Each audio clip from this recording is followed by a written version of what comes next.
이스라엘에는 7종류의 명절이 있습니다. 이스라엘의 7종류의 명절 중에 가장 중요한 명절이 유월절입니다. 이스라엘이 가장 귀중히 여기는 유월절은 어떤 명절입니까? 이 유월절의 귀중함을 알려면 이스라엘의 역사를 알아야 됩니다. 이스라엘은 애굽 나라에서 430년 동안 노예 신분으로 살았습니다. 그와 같은 이스라엘이 애굽에서 해방되기 위해서는 두 가지 조건을 극복을 해야 됩니다. 하나는 바로 왕의 항복입니다. 그 이스라엘 백성들이 바로 왕 입장에서는 자기 소유 재산입니다. 노예니까 소유 재산입니다. 그 엄청난 재산을 바로 왕이 포기하지 않습니다. 그래서 바로 왕이 항복을 해야 이스라엘 백성들이 애굽에서 나올 수가 있습니다. 애굽 땅에 10번째 재앙이 있었던 날 밤입니다. 이스라엘 백성들은 양을 잡아 그 피는 문에 바르고 그 양고기는 먹었습니다. 그때 죽음의 신이 양의 피가 묻어있는 집은 들어가지 못합니다. 양의 피가 묻어있는 집은 다 이스라엘 사람들의 집이지요. 양의 피가 없는 애굽 사람들의 집에 이 죽음의 신이 지나갑니다. 그리고 죽음의 신이 지나가서 그 집에 짐승의 첫 새끼와 사람의 첫 아들이 죽었습니다. 그러므로 바로 왕의 첫 아들도 죽었습니다. 그래서 바로 왕이 허락을 합니다. 바로 왕의 허락은 허락이 아닙니다. 항복입니다. 다른 하나는 홍해가 둘로 갈라져서 길이 생겼습니다. 만약에 홍해가 갈라지지 않았으면 이스라엘은 꼼짝없이 다시 붙잡혀 갑니다. 다시 노예 생활을 해야 됩니다. 반항하면 죽습니다. 그런데 홍해가 둘로 갈라졌습니다. 애굽 땅에 있던 이스라엘은 이 홍해 길을 건너서 광야로 무사히 넘어왔습니다. 그리고 이스라엘을 쫓던 애굽 군대는 모두 물속으로 수장이 되었습니다. 이스라엘에게 이 날이 구원의 날입니다. 이와 같은 구원의 날이 유월절입니다. 이스라엘의 역사가 우리 그리스도인에게는 영적 교훈입니다. 애굽은 세상을 가리킵니다. 그리고 애굽 바로 왕은 세상을 지배하는 사단 마귀입니다. 그러니까 예수님을 모르는 세상 사람들은 누구나 애굽에 살고 있습니다. 애굽에 살면 사단 마귀 바로 왕이 지배합니다. 애굽 땅에 살고 있었던 이스라엘과 동일한 입장입니다. 그런데 우리가 어느 날 예수님을 믿게 됩니다. 그러므로 나를 지배하던 사단 마귀 바로 왕이 예수 이름으로 항복을 합니다. 여러분 예수 믿습니까? 그러면 사단 마귀가 나한테 항복한 사건입니다. 놀라운 일입니다. 예수 믿는다는 것 자체가 놀라운 일입니다. 애굽은 세상을 상징하니까 불신앙이지요. 그러나 광야는 신앙을 상징합니다. 불신 세계 애굽에서 신앙의 세계 광야로 넘어오는 유일한 길은 예수 그리스도입니다.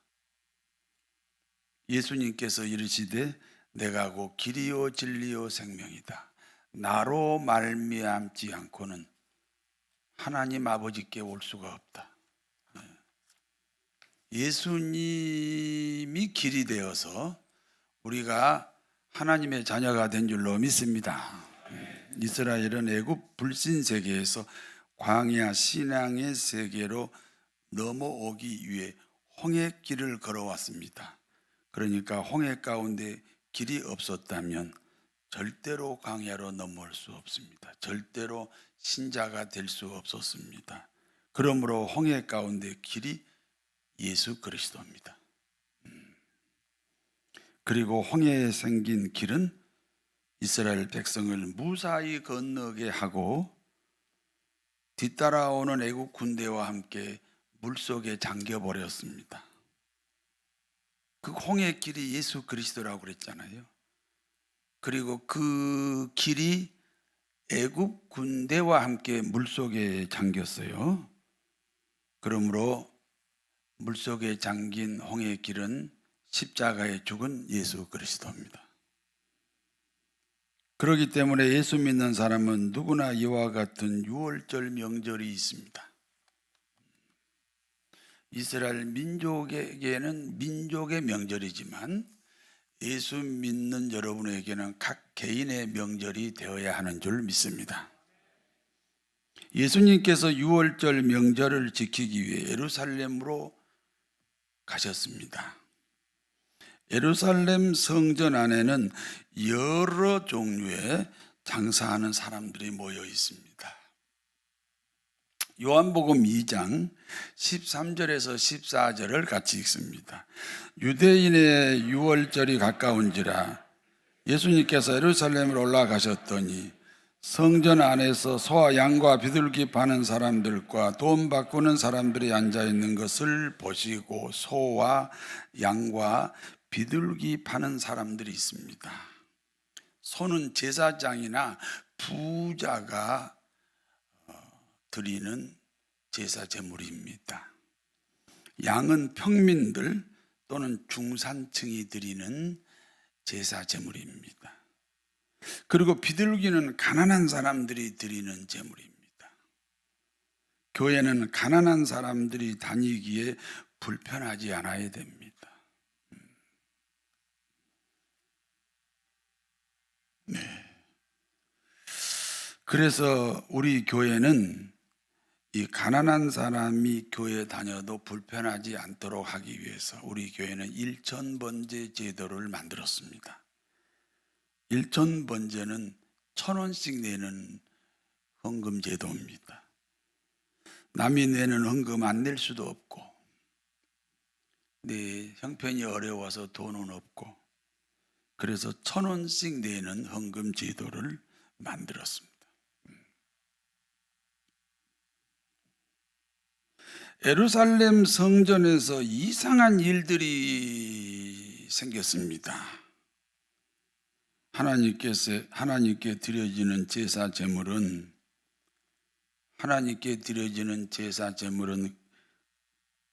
제사장이 검사해서 합격 도장을 찍어야 이 제물로 사용할 수가 있습니다.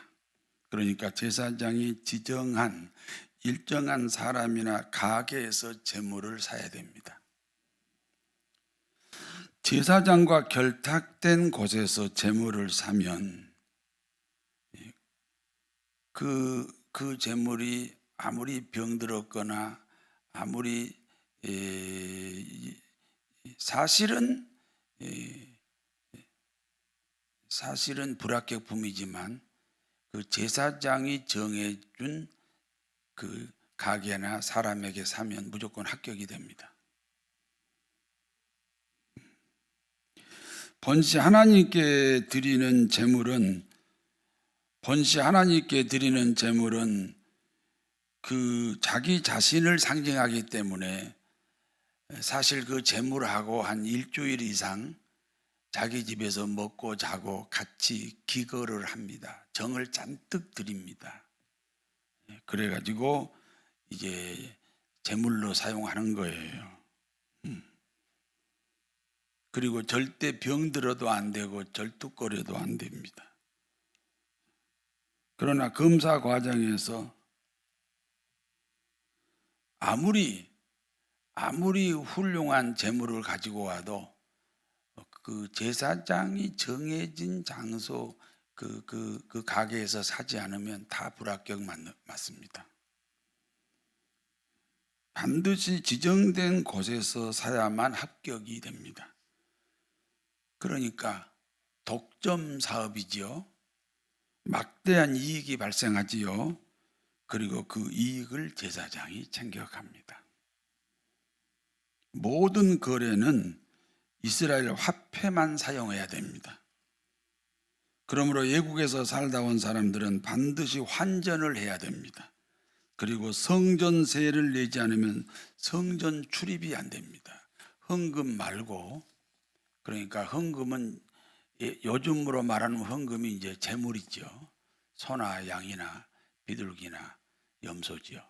그리고 이제 성전에 들어갈 때 그 성전 세를 내고 들어갑니다. 입장료 같은 거죠. 그런데 성전세는 일반 화폐가 아닙니다. 그러니까 외국에서 온 사람은 재물을 구입할 때도 환전해야 되고 성전에 들어갈 때도 환전을 해야 됩니다. 그리고 환전할 때 엄청난 이익을 붙입니다. 그리고 그 이익금은 여전히 제사장 호주머니로 들어갑니다.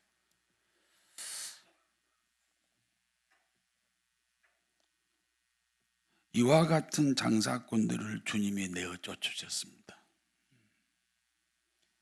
그 당시 이스라엘 교회의 타락이지요. 그 타락의 중심 인물들, 장사꾼들을 주님이 지금 내어 쫓으셨습니다. 요한복음 2장 15절에서 17절 같이 읽습니다. 노끈으로 채찍을 만드사 양이나 소를 다 성전에서 내쫓으시고 돈 바꾸는 사람들의 돈을 쏟으시며 상을 엎으시고 비둘기 파는 사람들에게 이르시되 이것을 여기서 가져가라. 내 아버지 집으로 장사하는 집을 만들지 말라 하시니 채찍을 만들었어요. 주님은 채찍으로 짐승들을 막 쫓아냈습니다. 환전상에 상을 엎어버렸어요. 여러분 혹시 부부싸움 하다가 밥상 엎어버린 경우도 있잖아요. 그런 것처럼 막 환전상에 그 상을 엎어버리고 장사꾼들을 그곳에서 다 쫓아냈습니다. 이와 같은 광경을 보고 있던 유대인들이 이렇게 말합니다. 예수는 지금 엄청난 폭력을 행하고 있다.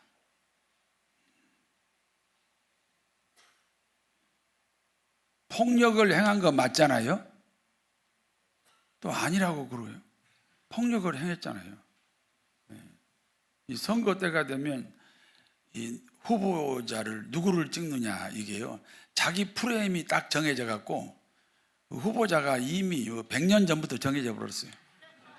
뭐 진보 프레임, 보수 프레임, 뭐 지역 어느 지역 프레임 그래가지고 후보자가 딱 정해가지고 이 프레임이 깨져야 이 한국 교회가 대한민국이 바로 될 거예요. 그런데 여러분 신앙도 이 프레임이 있어가 예수님은 폭력이라고 말하면 안 돼. 이런 프레임에 여러분이 빠지면 안 돼요. 오늘 예수님이 폭력을 행했어요, 안 했어요? 행했어요. 예. 그래서 유대인들이 지금 예수는 엄청난 폭력을 행하고 있다. 저렇게 폭력을 행할 수 있는 사람은 하나님이 보낸 선지자뿐이다. 예수 당신이 그럼 선지자라면 그러면 우리에게 선지자라는 증표로 어떤 표적을 보여달라. 표적을 보고 믿으면 가짜 믿음이죠. 표적이 없어도 믿어야 진짜 믿음입니다.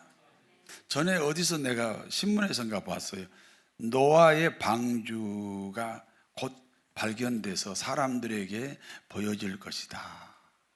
그러면 창세기 6장의 사건이 진짜구나. 그래서 많은 사람들이 예수 믿을 것이다.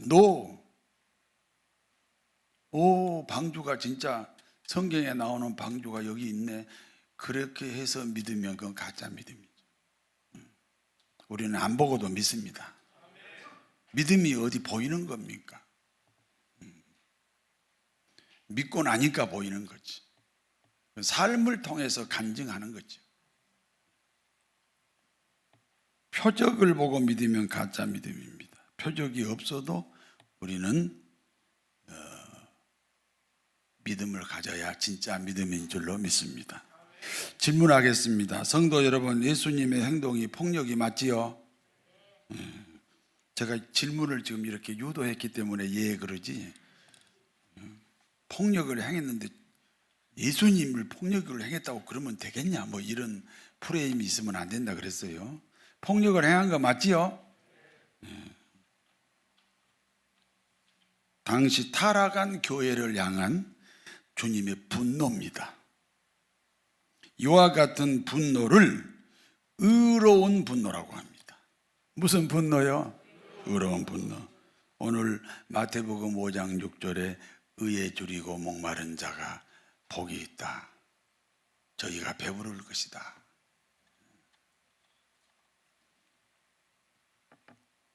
아합 왕은 엘리야 선지자를 죽이려고 합니다. 그러므로 엘리야는 그릿 시냇가로 숨었습니다. 하나님은 까마귀를 통해서 엘리야를 공개합니다. 아침밥, 점심밥, 저녁밥을 까마귀를 통해서 다 해결합니다. 계속해서 가뭄이 지속이 되었습니다. 그릿 시냇가 물도 말랐습니다.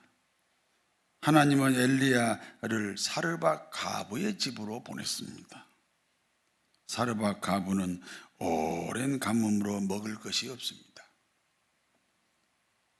친정에도 오지 못하게 하고 시갓집에도 거절을 당합니다.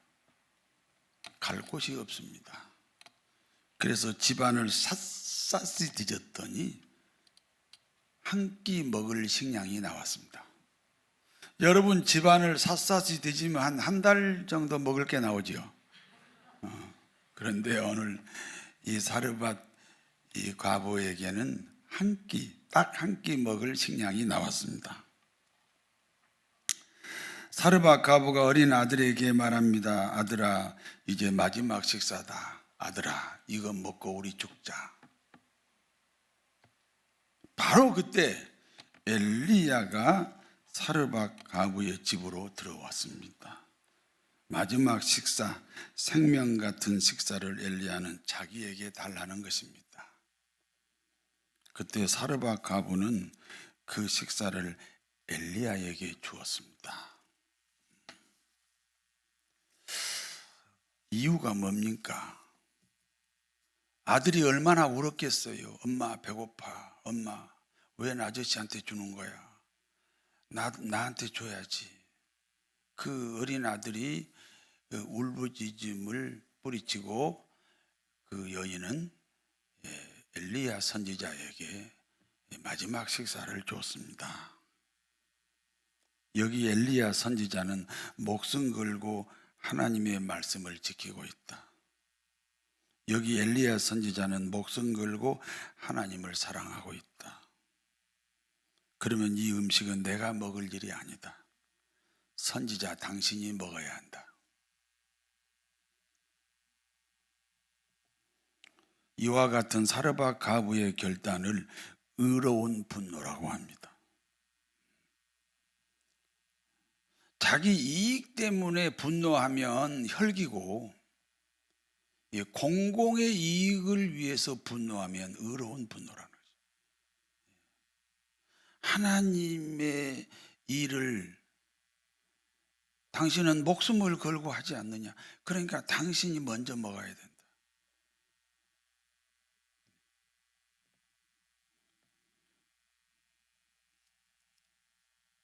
이와 같은 사르밧 과부의 결단을 의로운 분노라고 합니다. 그러므로 사르밧 과부의 식량통에 식량이 떨어지지 않았습니다. 의에 줄이고 목마른 자는 복이 있다. 저희가 배부를 것이야. 배부를 것입니다. 풍요를 이 여인은 일생 동안 풍요를 누렸습니다. 사울이라는 청년이 있습니다. 당시 최고의 석학 가말레알 제자입니다. 요즘으로 말하면 허버드대 출신, 서울대 출신 그런 이제 사람이 사울이라는 청년입니다. 로마 시민권자이기 때문에 신분상 많은 특혜를 받습니다. 바리새인들이 사울 청년을 향해서 다음 세대의 지도자여 우리 민족의 희망이다 이렇게 칭찬을 했습니다. 사울 청년은 지독한 민족주의자입니다. 여러분, 이제 전쟁을 일으키는 지도자들이 다 민족주의자예요. 지금 러시아하고 어디하고 전쟁하죠?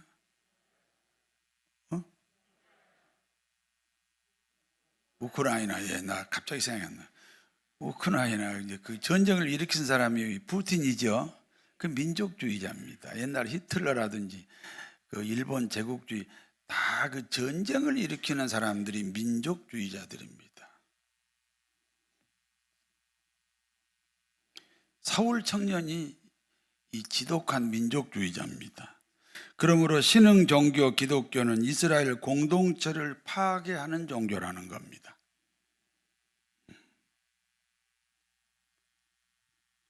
이른바 기독교는 이단이기 때문에 지상에서 사라지게 해야 한다는 것입니다. 그러므로 기독교 박해 운동에 앞장을 섰습니다. 스데반 집사 죽일 때도 진두지휘했습니다. 어느 날 다메섹에 기독교인이 있다는 정보가 들어왔습니다. 지금 가서 싹을 잘라야 된다. 가만 놔두면 누룩처럼 번진다. 그래서 몇 사람의 군인들을 데리고 다메섹으로 길을 떠났습니다. 다메섹 입구에까지 왔습니다. 그때 부활하신 주님이 사울 청년을 찾아왔습니다. 사울아, 사울아, 너는 어찌하여 나를 핍박하느냐? 사울이요, 땅바닥으로 대굴대굴 굴렀습니다. 납작 엎드리면서 이렇게 말합니다. 당신은 누구요? 야, 보통 사람 같으면 기가 죽어가지고 그냥 벌벌벌 떨 텐데요. 그래도 그 사울이 인물이네요.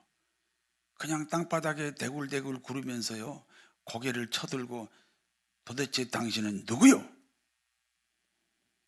그러니까 예수님이 말합니다. 나는 네가 핍박하는 예수다. 이 사건을 통해 사울이 두 가지를 깨달았습니다. 하나는 예수님은 죽지 않았다, 부활하셨다. 그리고 다른 하나는 다시 살아나실 분이 왜 죽었을까? 다시 어차피 살아나려면서 왜 죽었을까 하는 질문입니다. 인간은 죄인입니다. 그리고 죄값이 죽음입니다. 예수님은 내 죄값으로 죽으셨다. 그리고 나의 영생으로 다시 살아나셨다. 드디어 이 사울 청년이 예수님을 바르게 알게 됐고 예수님을 마음에 영접하게 되었습니다. 사울이 생각합니다. 1,000만 원 꾸면 얼마 갚아야 됩니까? 1,000만 원. 우리 양심이요, 양심. 1억을 꾸면 얼마 갚아야 됩니까? 1억을 갚아야지. 양심이 그래요. 그러면 예수님이 나를 위해 죽었으면 나는 뭘 해야 됩니까? 나도 죽어야 된다. 이 양심이더라고, 양심. 의로운 분노입니다. 그때부터 사울은 바울이 되어 일생 동안 의로운 분노 속에서 살았습니다. 하나님은 이스라엘의 초대왕 사울에게 아말렉을 진멸하라 하셨습니다. 그런데 사울왕은 아말렉 아각 왕을 살려왔고 제사용으로 양과 소를 살려왔습니다. 그와 같은 사울왕의 행동을 보시고 하나님이 진노하셨습니다. 왜 하나님이 아니 생각해 봐요. 다 죽였어요. 죽이라고 하니까. 그리고 아각 왕 살려오고, 그건 정치적인 목적이지요. 그리고 제사용 소와 양을 살려왔어요. 그건 종교적인 목적이죠. 그런데 하나님이 진노하셨다고요. 왜 진노하셨나? 하나님이 진노하신 이유를 알려면 아말렉의 정체를 먼저 알아야 됩니다. 아말렉은 누구냐? 에서의 후손입니다. 에서는 장자권자이면서 장자권을 지키지 못한 사람입니다. 동생 야곱과 어머니의 속임수로 못 지켰지요. 생각하면 에서가 억울할 수 있습니다. 그러나 지키지 못한 것도 사실입니다. 장자권이 무엇입니까? 따라서 하세요. 그리스도인이라는 신분이다. 우리가 장자권자가 되게 하기 위해 예수님이 죽으셨습니다. 그러므로 장자권의 가치는 예수님과 동일합니다. 그러니까 장자권을 소홀히 여기면 예수님을 소홀히 여기는 것입니다. 장자권을 소홀히 여기는 성품을 아말렉이라고 합니다. 그러므로 하나님은 아말렉을 진멸하라 하셨습니다. 아말렉을 진멸하지 못한 사울왕을 하나님이 버렸습니다. 사울왕은 무엇 때문에 아말렉을 진멸하지 못했습니까? 아말렉을 진멸하는 것이 의로운 분노입니다. 결국 사울왕 중심에는 의로운 분노가 없었다는 겁니다. 일반적인 도덕적인 해석이 아닙니다. 여러분 속에 아말렉이 있습니다. 진멸하셔야 됩니다. 그게 의로운 분노입니다. 내 안에 있는 아말렉을 진멸해야 됩니다. 다시 말씀드립니다. 의로운 분노가 있어야 됩니다.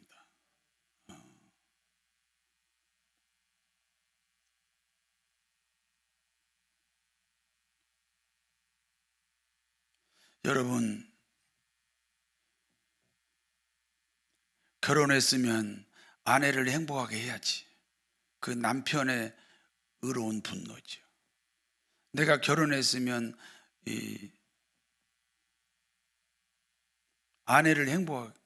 남편을 행복하게 해야지. 이게 아내의 의로운 분노지요. 자식을 낳았으면 제대로 키우자. 이 의로운 분노입니다. 의로운 분노가 있어야 가정을 지킵니다. 직장 일터에서도 내가 이 회사를 살려야지. 의로운 분노가 있어야지 회사를 살리지. 내 인생이 성공해야지. 의로운 분노가 내 인생을 성공하게 합니다. 내가 예수 믿는다. 내가 이 교회 교인이다. 하나님의 자녀다. 의로운 분노가 있어야 됩니다. 몸이 약한 사람, 여러 가지 질병이 있는 사람도 이유가 있잖아요. 운동도 안 하고 그 자기 몸을 지키는 의로운 분노가 없어요. 의로운 분노가 있어야 됩니다. 의에 줄이고 목마른 자는 복이 있습니다. 저희가 배부를 것임입니다. 네.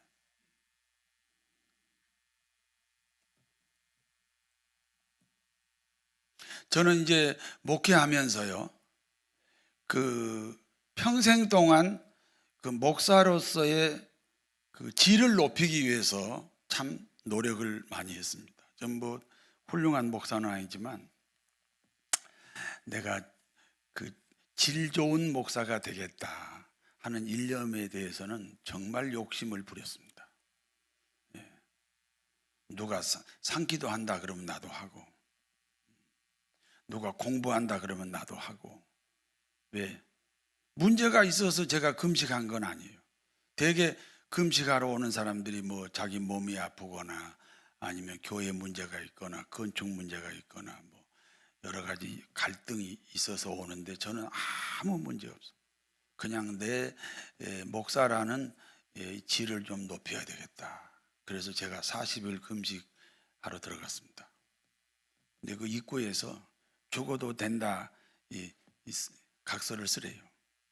죽어도 된다. 그래서 죽어도 된다 하고 각서 쓰고 보호자도 하라고 그래. 우리 집사람도 사인하고 죽어도 된다 그러고 이제 사인하고 들어갔는데 진짜 누가 죽어서 나가는 거예요. 내가 들어가는 날 누가 죽어서 나가는 거예요. 근데 이제 내가 정해진 방에 들어가서 가만히 생각하니까 야, 어떻게 40일을 내가 견딜 수가 있지? 정말 답답한 거지. 그런데 내 마음속에 하나님의 음성이 들렸습니다. 시편 23편 3절 말씀입니다. 내 영혼을 소생시키시고 자기 이름을 위하여 의의 길로 인도하시는도다. 아, 그렇지. 내 영혼을 그래, 내가 구원받았어. 그 다음입니다. 자기 이름을 위하여, 하나님이죠, 자기.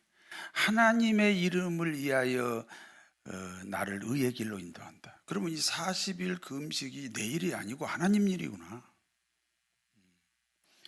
여러분 가정생활 하고요, 직장생활 하고요, 이 모든 것이 내 일인 것 같지만 하나님의 일입니다.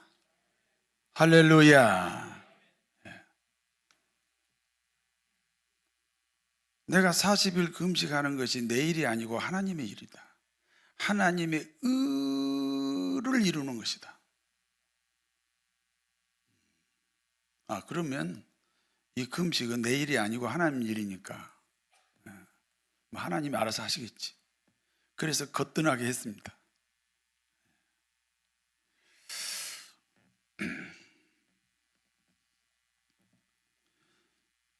사르밧 과부가 엘리야 선지자를 공개한 것은 의로운 분노입니다.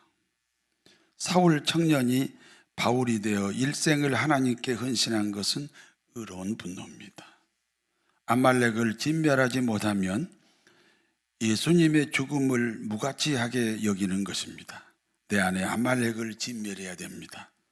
그러므로 아말렉 진멸이 의로운 분노입니다. 의에 줄이고 목마른 자는 복이 있습니다. 그리하여 배부른 인생, 풍요의 삶을 살아가시기를 진심으로 축원합니다. 아멘. 전능하신 아버지 하나님, 의에 줄이고 목마른 자가 되게 하옵소서.